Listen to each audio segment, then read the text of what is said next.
கிறிஸ்துவுக்குள் மிகவும் பிரியமான தேவ பிள்ளைகளே, தேவன் உங்கள் ஒவ்வொருவரையும் ஆசீர்வதித்து வெற்றி சிறக்க பண்ணுவார்.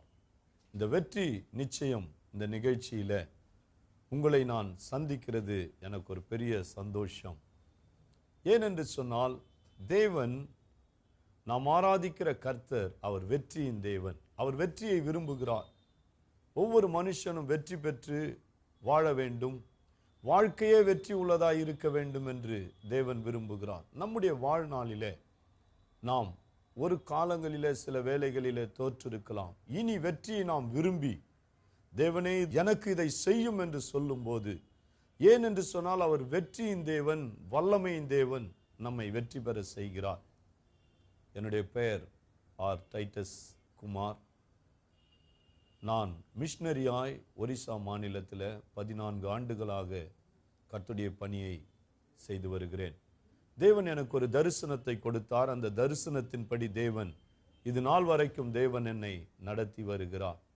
தேவன் மகிமையான காரியங்களை இந்த ஊழியங்களிலே செய்கிறார். காடுகளிலும் மலைகளிலும் இருக்கிற மக்களுடைய வாழ்க்கையை அவர் பிரகாசிக்கும்படியாக, அந்த வாழ்க்கை அவர்கள் வெற்றியாய் வாழ வேண்டும் என்று தேவன் விரும்பினபடினால தம்முடைய ஊழியக்காரனாக என்னை ஆண்டவர் ஒரு தரிசனத்தை கொடுத்து அனுப்பினார்.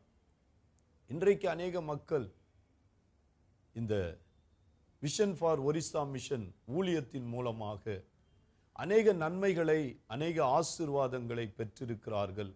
அநேகர் விடுதலையாக்கப்பட்டிருக்கிறார்கள். அநேகர் பயத்திலிருந்தும் அநேக தோல்வியிலிருந்தும் விடுதலையாக்கப்பட்டிருக்கிறார்கள். தேவன் இந்த காரியங்களிலே, தேவன் கொடுத்த ஊழியங்களிலே மகிமைப்படுகிறார். ஏனென்று சொன்னால், தேவன் கொடுத்த தரிசனம் அதை நான் தொடர்ந்து செய்யும் போது இந்த விஷன் ஃபார் ஒரிசா மிஷன் ஊழியத்தில் தேவன் மகிமையான காரியங்களை செய்து வருகிறார். நாம் கடந்த வாரத்தில் நாம் ஆபிரகாமை குறித்து நான் உங்களுக்கு ஒரு சில காரியங்களை சொன்னேன். ஆபிரகாமை ஆண்டவர் அனுப்பினார்.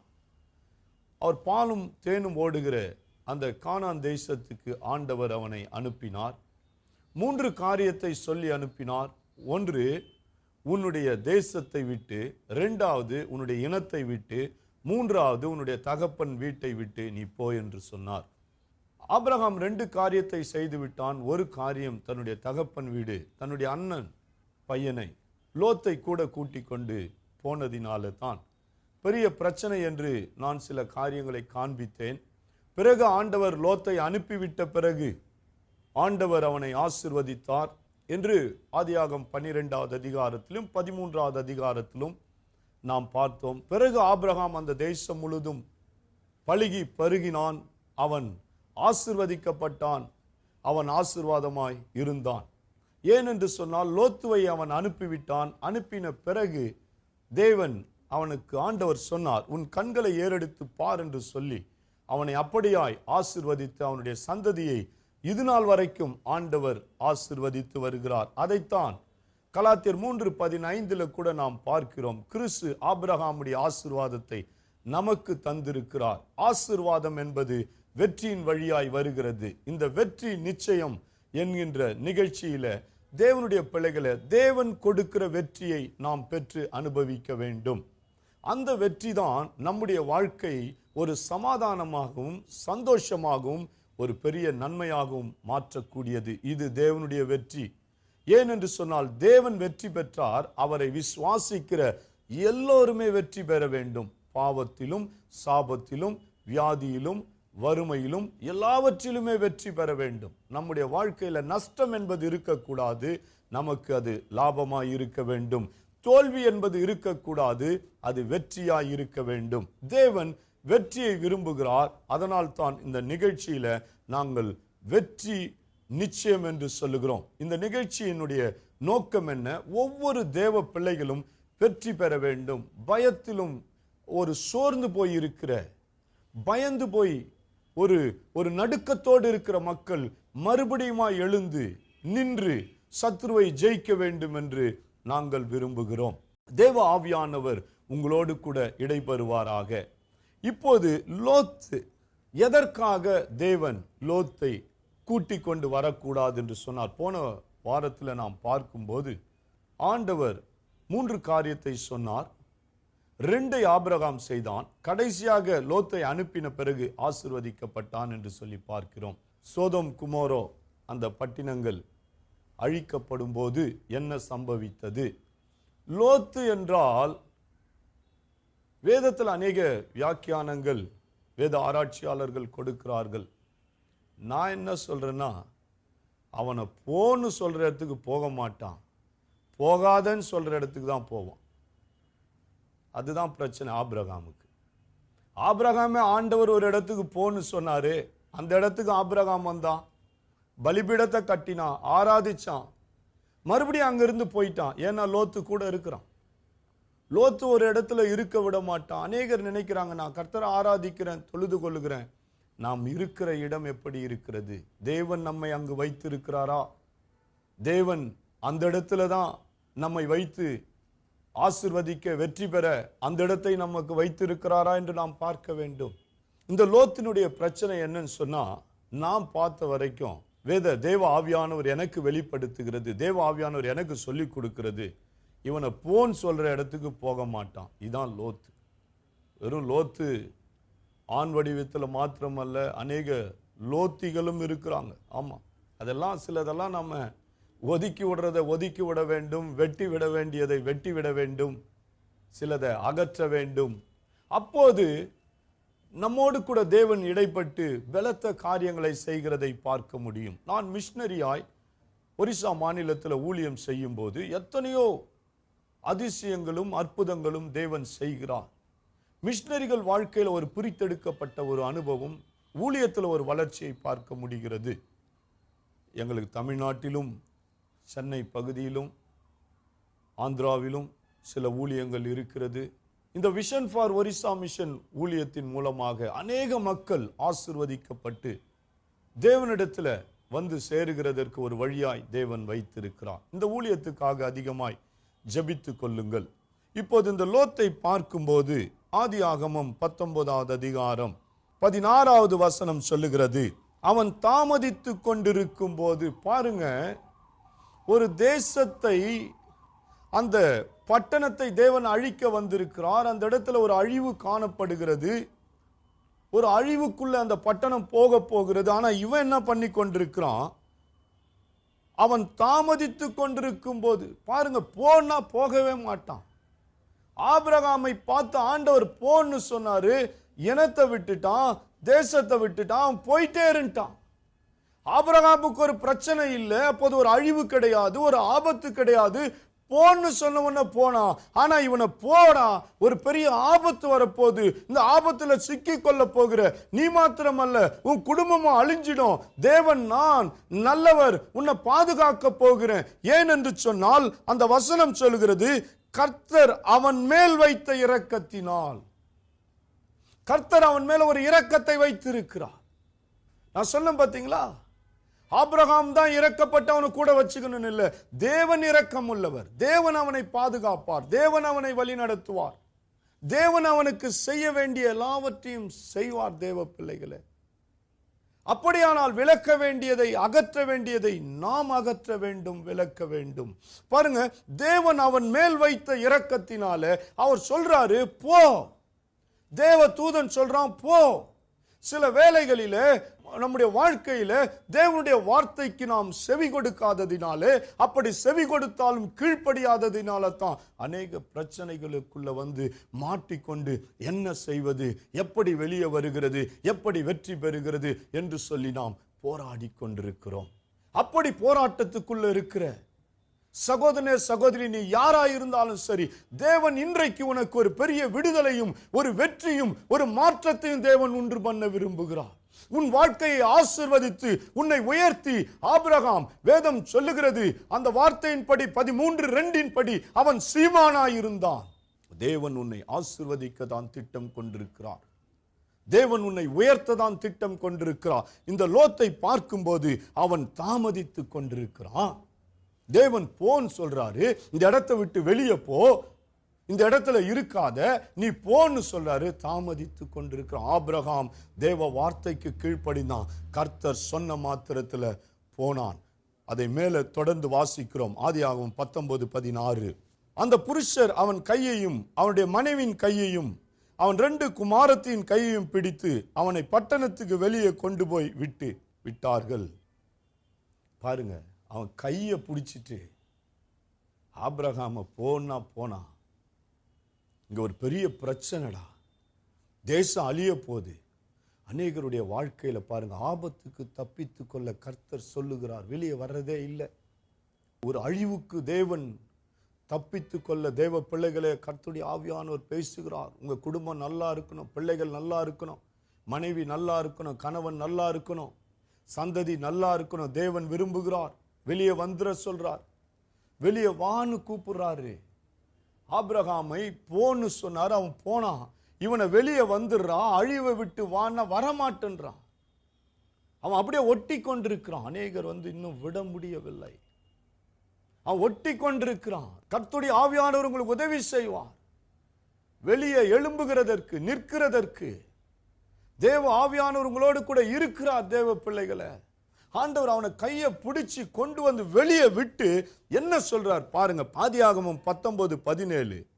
அவர்களை வெளியே கொண்டு போய் விட்ட பின்பு அவர், உன் ஜீவன் தப்ப ஓடிப்போ, பின்னிட்டு பாராதே, இந்த சமபூமி எங்கும் நில்லாதே, நீ அழியாதபடிக்கு மலைக்கு ஓடிப்போ என்றார்.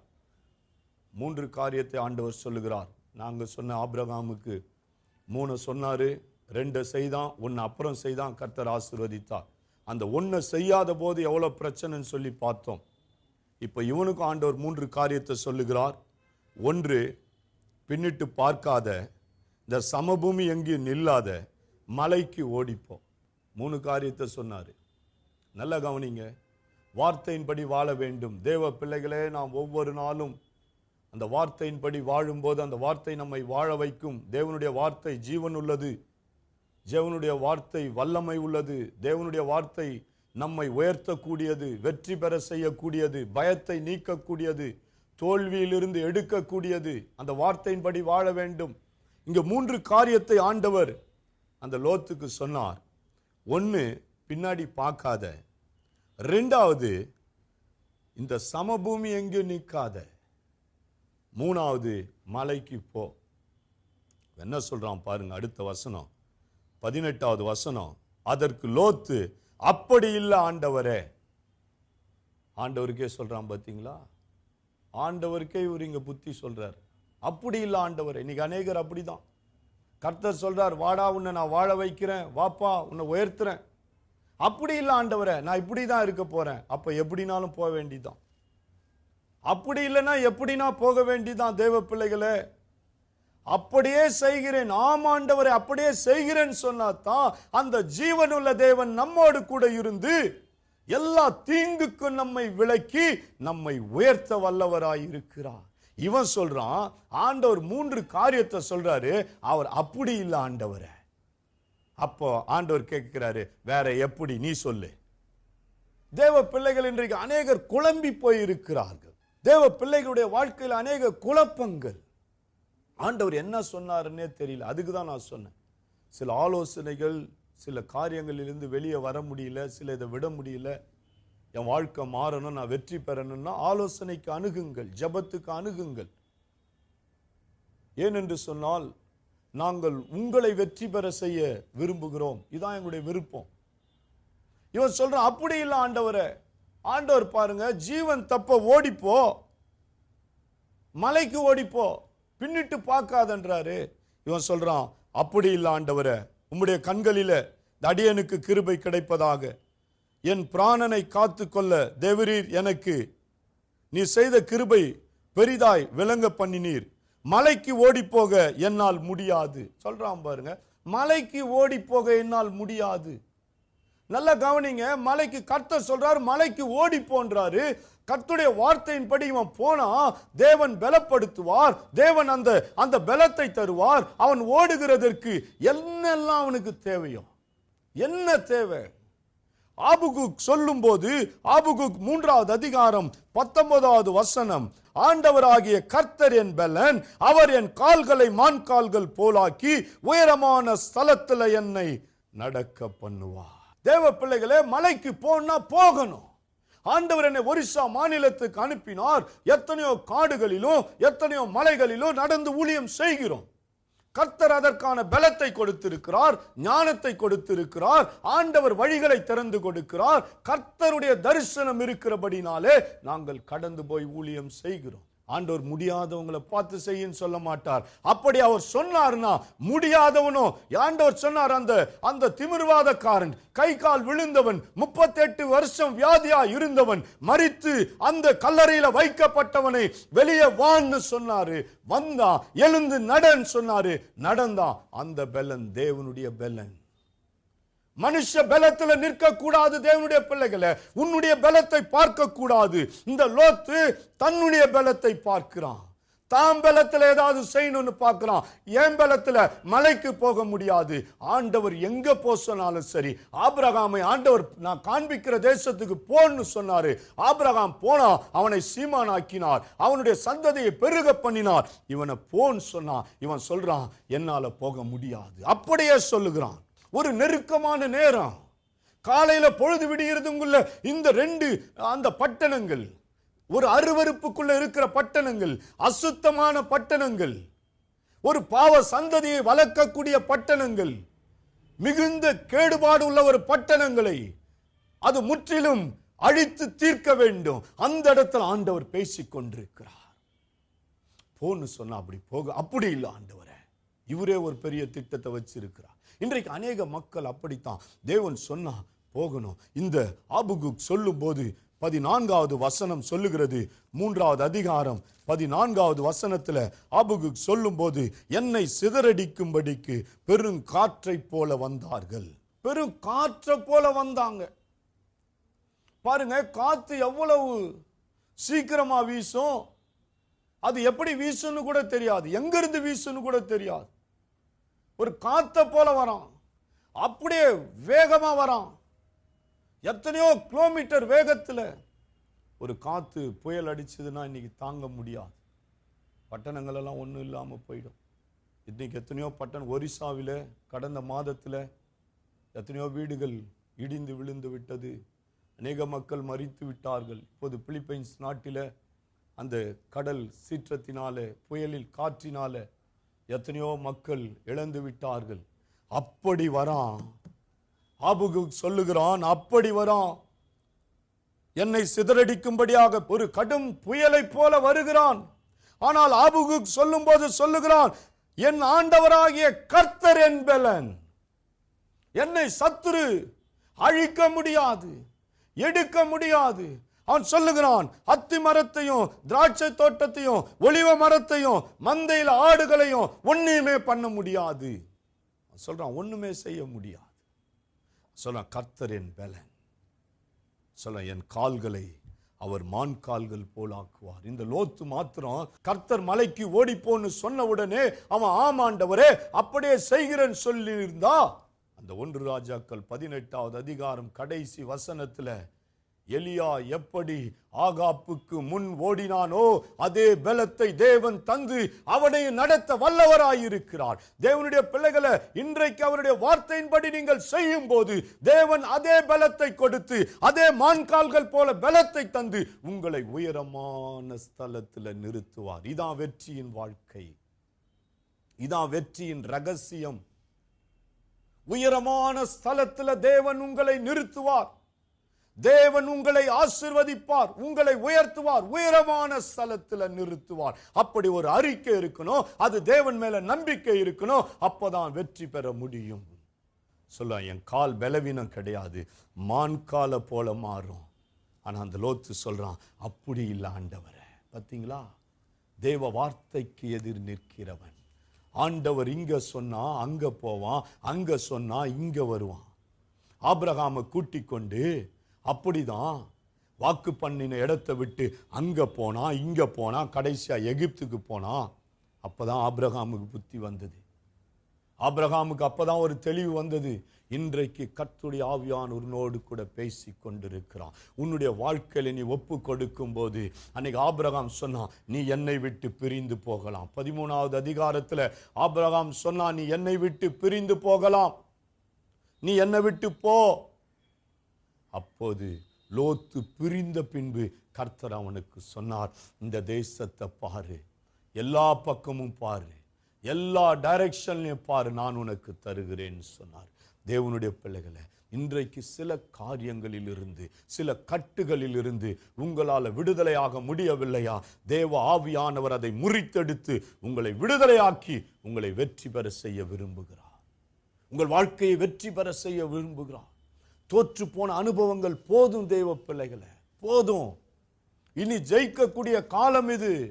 எலியாவை போல ரதத்துக்கு முன்பாக ஓடக்கூடிய காலம் இது. வெற்றி பெறக்கூடிய நேரம் இது. இதுல நாம் செயல்படுவோம். பாருங்க, இவன் அந்த மலைக்கு போகாம இந்த ஊர் பக்கத்துல இருக்குன்னு சொன்னா அந்த ஊருக்கு போனான். பாருங்க, அதுக்குள்ள பொழுது விடிஞ்சு விட்டது. 26வது வசனம், அவனுடைய மனைவி பின்னிட்டு பார்த்தா. 2வது வார்த்தையை தள்ளிட்டாங்க. உப்பு தூணாயிட்டா, இழப்பு இழந்து விட்டான். மறுபடியும் பாருங்க, அங்க இருந்தான், கர்த்தர் சொன்ன இடத்துக்கு போகல, திரும்பி வந்துட்டான், இழந்து போய்விட்டான், மனைவி இழந்து விட்டான். மறுபடியும் பாருங்க, 30வது வசனம் சொல்லுகிறது, பின்பு லோத்து சோவாரில் குடியிருக்க பயந்து சோவாரை விட்டு போய் அவனும் அவனோடு கூட அவனுடைய 2 குமாரத்திகளும் மலையிலே வாசம் பண்ணினார். பாத்தீங்களா, தேவன் சொன்னார் இங்க போனாரு, அப்ப போல மறுபடியும் மலைக்கு போனான். இங்க போனும் போது அங்க போனான், அங்க போனும் போது இங்க போனான். பாவ சந்ததி உருவாயிற்று. தேவனுக்காக நாம் பிரித்தெடுக்கப்பட்டிருக்கும் போது தேவன் மகிமையான காரியத்தை செய்வார். போது நீங்க இந்த படத்துல கூட ஒரு தம்பியை பார்க்கிறீங்க, ஒரு ட்ரைபல் இனத்தை சேர்ந்த பையன். கர்த்தர் அவனை நேசித்தார், அவனை விடுதலையாக்கி கொண்டு வந்தார். இப்போது அவன் பாருங்க, நல்லா படிக்கிறான், ஸ்போர்ட்ஸ்ல நல்லா இருக்கிறான், நல்ல ஒரு முதலிடத்துல இருக்கிறான், ஸ்கூல்ல ஸ்போர்ட்ஸ்ல ஃபர்ஸ்ட் வரான், நல்லா படிக்கிறான், எல்லா காம்படிஷன்ல நல்லா பர்ஃபார்ம் பண்றான். தம்பி சிறு வயதிலே அவன் இந்த ஜாய் சில்ட்ரன் ஹோமில கடந்த 8 ஆண்டுகளாக படித்து வருகிறான். தேவன் அவன் வாழ்க்கையில அவனை முன்குறித்ததினால, எரேமியா 1:5 சொல்லுகிறது போல, தாயின் கற்பத்துல முன்குறித்தபடினால கர்த்தர் அவனை ஆசீர்வதித்து இந்த நாளில நடத்துகிறார். இந்த ஊழியத்துக்காக அதிகமாய் செபியுங்கள். இந்த ஊழியங்களை கர்த்தர் உங்கள் இருதயத்தில் ஏவுகிற பிரகாரமா உங்கள் வாழ்க்கையில செய்யுங்கள். இந்த ஊழியத்தை தொடர்ந்து உங்களுடைய ஜபத்தினாலும் உங்களுடைய ஆசீர்வாதத்தினாலும் தாங்குங்கள். உண்மையாகவே தேவையோடு இருக்கிற மிஷனரி ஊழியங்களையும் மிஷனரிகளையும் உங்கள் ஜபத்தினாலும் உங்களுடைய ஆசீர்வாதத்தினாலும் தாங்கும் போது தேவன் உங்களை அளவில்லாமல் ஆசீர்வதிப்பார். தேவன் வெற்றி பெறத்தான் அழைத்திருக்கிறார். உங்களுக்காக நான் செபிக்கிறேன். ஆண்டவரே, இந்த நேரத்தில் தகப்பன இந்த நிகழ்ச்சியை பார்த்த ஒவ்வொருடைய வாழ்க்கையிலும் ஆண்டவரே, உம்முடைய வார்த்தையின்படி செய்து உம்முடைய வார்த்தைக்கு கீழ்ப்படிந்து உம்முடைய வார்த்தையின்படி வாழும்போது ஆண்டவரே, அவர்கள் வாழ்க்கையில் ஆண்டவரே ஒரு பலத்த அற்புதங்கள் நடக்கட்டும், அதிசயங்கள் நடக்கட்டும். ஆண்டவரே, அவருடைய வாழ்க்கையில இனி தோல்வி இல்லாதபடிக்கு, பயம் இல்லாதபடிக்கு ஒவ்வொரு மக்களையும் நீர் ஆசீர்வதித்து ஆண்டவரே தகப்பனே, நீர் பலத்த காரியங்களை செய்வீராக ராஜா. இந்த விஷன் ஃபார் ஒரிசா மிஷன் ஊழியங்களை ஆசீர்வதித்து தகப்பனே, இந்த நிகழ்ச்சி மூலமாய் பார்க்கிற ஒவ்வொரு மக்களையும் ஆசீர்வதித்து நீர் உயர்த்துவீரா, பெருக பண்ணுவீரா. ஆண்டவரே, இவர்கள் வெற்றி பெறுவார்கள். ஆண்டவரே, உம்முடைய நாமம் மகிமைப்படட்டும். இயேசு கிறிஸ்துவின் நாமத்தினால பிதாவே, ஆமென். God bless you. தொடர்ந்து ஒவ்வொரு வாரமும் இந்த நிகழ்ச்சியை பாருங்கள். கர்த்தர் உங்களை ஆசீர்வதிப்பார்.